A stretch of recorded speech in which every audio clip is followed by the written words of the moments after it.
That clearly would not be enough of a reason for them to make a presidential endorsement that year for the first time since Lincoln. What drove them that year, turns out, was not their enthusiasm for LBJ, but rather their quite opposite feelings about LBJ's opponent.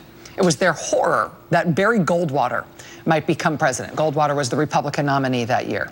And at The Atlantic, they worried about, according to their endorsement that year, they worried about Goldwater's cavalier attitude toward nuclear weapons.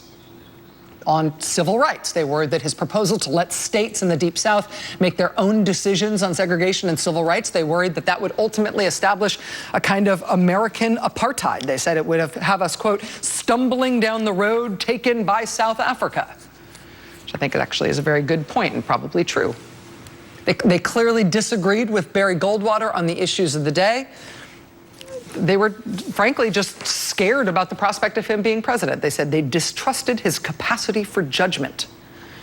So much so that he was at least the cause for the second presidential endorsement in the history of that magazine. That was founded in 1857. The first endorsement was Lincoln. Second endorsement was against Goldwater and sort of incidentally for LBJ.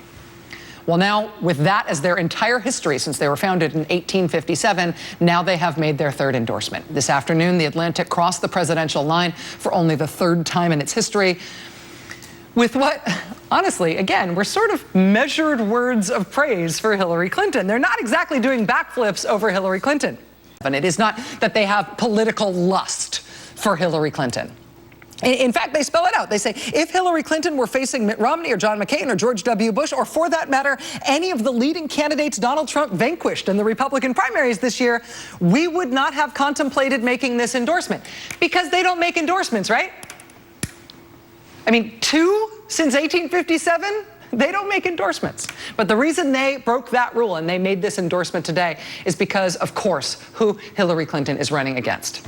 They described Donald Trump as, quote, the most ostentatiously unqualified major party candidate in the 227-year history of the American presidency. Quote, Donald Trump has no record of public service and no qualifications for public office. His affect is that of an infomercial huckster. He traffics in conspiracy theories and racist invective. He's appallingly sexist. He's erratic, secretive, and xenophobic. He expresses admiration for authoritarian rulers and evinces authoritarian tendencies himself. He's easily goaded, a poor quality for somebody seeking control of America's nuclear arsenal. He's an enemy of fact-based discourse. He is ignorant of and indifferent to the Constitution. He appears not to read. It does go on, but this is how they close.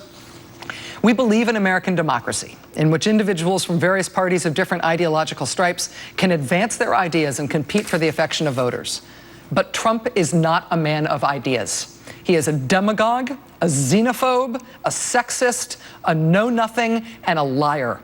He is spectacularly unfit for office, and voters should act in defense of American democracy and elect his opponent.